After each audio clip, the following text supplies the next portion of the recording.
Welcome back to episode 6 of Put Her in Coach. I'm Cameron Boyd. I'm Madeline Colzer. And today we are joined with special guest Dalton Reed.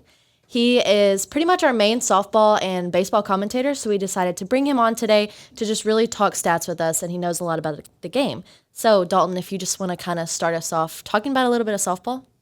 Yeah, you look at the softball for the Tigers this year, and it's really they're in their main push towards the conference tournament, and that's what you want to get. And the last couple of weekends, Ouachita able to get a big series win against Southwestern and Weatherford, Oklahoma last weekend. A big series win for them, and they're known to be strong and win games within the last couple weeks of the season. This time last year, down to their last two conference series, they went 6-3 in those 9 games in the last 3 series, and so they've got a big one this weekend against Northwestern that if they can sweep, get all 3 wins against the Lady Rangers, they're looking in a pretty good spot of you basically control your own destiny of the Great American Conference Tournament. Mm-hmm.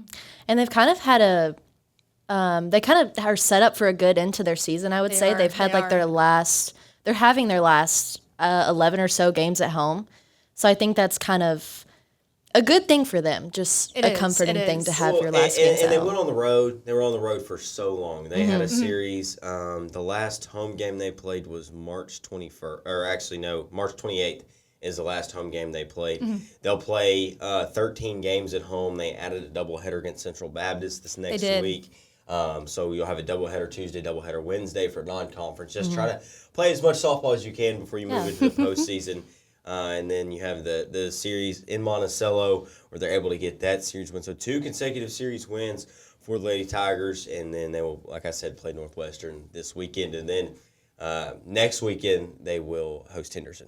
Yes. And then we kind of look at baseball. They've had a little bit of a rough streak going here. They have 11-16 in conference, 11-16. So yeah, they've lost.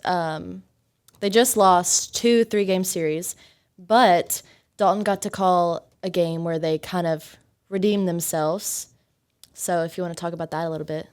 Yeah, against UAM. Yeah, so UAM, they went on the road to UAM earlier this week, and they've been trying to search for some sense of identity. They had Southwestern come in for senior day. In that series, they left 31 runners on base. So a lot of opportunities for the Tigers, but just not able to really convert. They lose the series against UAM the weekend prior, losing non-conference midweek against Henderson. So nothing really going the Tigers' way. And then they head down to Monticello on Tuesday, and they go down 9-0 in the first inning. And it's kind of one of those you're like, oh, like this is not good. The UAM had 3 home runs in the first inning. Like it wasn't good. So Coach Howard comes in the dugout. He's like, "Boys, we got to find something. Obviously, nothing's going our way, so we got to make something go our way." And they somehow scratch. The article put out by OBU Athletics was down but never out. And I think that's a good motto for this team. Sometimes they're going to bend. You give up the 3-game series to Southwestern, but they didn't break. They're on their way back, and they ended up winning that game 13-12. And when I saw it, I texted one of the players, and I was like, "Dude, like, is this right?" And he's like, "Yeah." And I checked the box score, and I was like, "Typo?" ? And he goes, "No, it was that bad at first." I was like, "Oh boy." So Ashton Ibarra ends up getting the freshman ends up getting not a walk-off, but the go-ahead 2 RBI double, top of the ninth. They actually give up a run in the bottom of the ninth to make it 13-12, and they leave Monticello with the win. So it doesn't count towards the GAC standings, even though it's a GAC versus GAC team, doesn't count towards the standing because it's a midweek game. But big momentum mover as they move in to their road stint. I say road stint. They go to Alva this weekend to play Northwestern, go to Magnolia next week to play Southern Arkansas, and then they'll be across the street here in a couple weekends for the Boater Series. Yeah, and I think something funny, I heard about that UAM game. You're talking about how rough of a start they had. I heard that, the coach, they brought them all into the dugout, and he's like, "We don't know what's happening, whatever." and they're like, let's just pray. Yeah. So they pray about it. And you know what? Maybe that's why they would. Exactly. Yeah, Exactly. I was talking to one of he's a freshman. He lives in the same dorm as I do. And he goes, yeah, Coach Howard came in. He said, boys, take your hats off. We got to pray because something ain't going right. And I just think, that speaks to, Howard in I think it's his 8th year It does. here. Yeah, And it I think it does. speaks to Howard, and it speaks to, he knew it wasn't going right. Yeah. You give up 3 home runs in the top of the first inning, you're like, oh, this is... They were just, Like, they had to something's find going on. something. Something's going Yeah. on. Now, in this weekend's past game on April 11th, they had Senior Day. So they honored all the seniors, Austin Bagwell, Cole Bedwell, Reese McWilliams, who's a graduate, Chase Oberly, who's a graduate, Joseph Bolin, Braden Tucker, Austin Ford, and Garrett Graham. These guys are finishing out their season. Who knows where they'll go to next, but it's been good having them on the team and seeing how well they play. Yeah, a lot of that's great gonna be a players. lot of production. That's a lot of production. That's your starting catcher, your starting shortstop, now first baseman because Bull got injured. So a lot moving on for the Tigers, but also at the same time for this baseball team, I see a lot of freshmen. We've been throwing a lot of freshmen on the mound. We have. Peyton Sterrett is one that's come on, the Sheridan native, and it's really been cool for him because he got his opportunity because there were some injuries earlier in the season. The flu went around, and there was it ended up being 13, 14 people in the flu group chat. And from what Coach Howard said, flu group you chat. entered the group chat when you got diagnosed, and you left the group chat when you were killed. And so,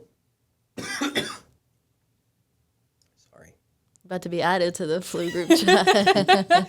And so Sterrett got his opportunity because people were sick and stuff, and he has just really showcased since. And I think that's really important. I mean, those freshmen are who is going to have to step up when these It older is. players It leave. is. So it's important for them to start getting that experience now. So then moving on to tennis, the men's tennis team is currently 3-0 in conference and 14-5 overall. We just beat SAU 5-2, lost to Mississippi College 1-6, and then they play Nebraska Kearney this Saturday, April 18th. So Yeah, they've had a great season so far. Yeah, and Mississippi College is ranked 17th in the nation right now. So Really? that's a big. I know we're ranked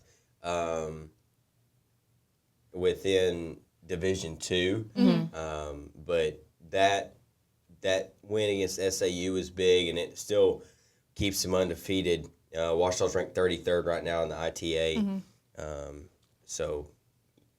they're right there on the cusp of being in the top 30. So men's tennis team is really, really, and Max Brenner just got named in MIAA-GAC Tennis Player of the Week. So good for him, and they just continue to roll, and I'm really excited to see where they go. Yeah, that's a very talented team for sure. it is.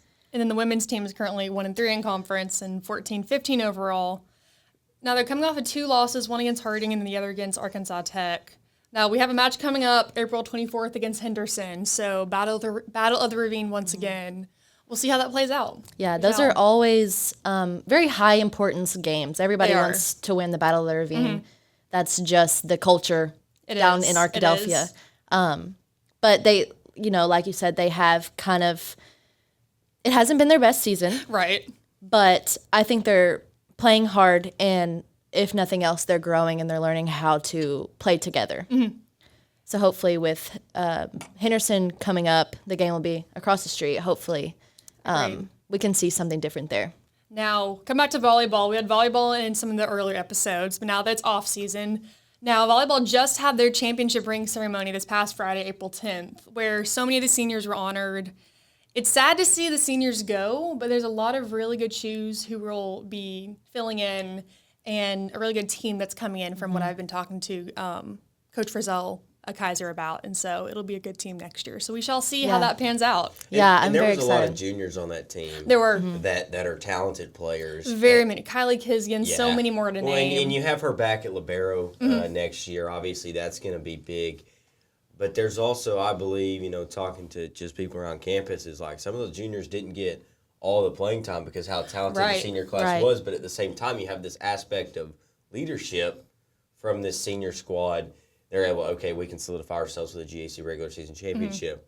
But at the same time, the juniors that are now going to be seniors next year know the expectation. They do. And what is arguably, well, not arguably, is the tougher region in all of Division II, the Central region. And when you've got the MIAA and the Great American Conference, it's just an absolute gauntlet for volleyball. And I think the Tigers getting that regular season win really put some respect on that name. Coach Frizz has a really good team, and especially with the younger players, she puts them in really well and trains them really well, so they have a chance to go play when they're needed.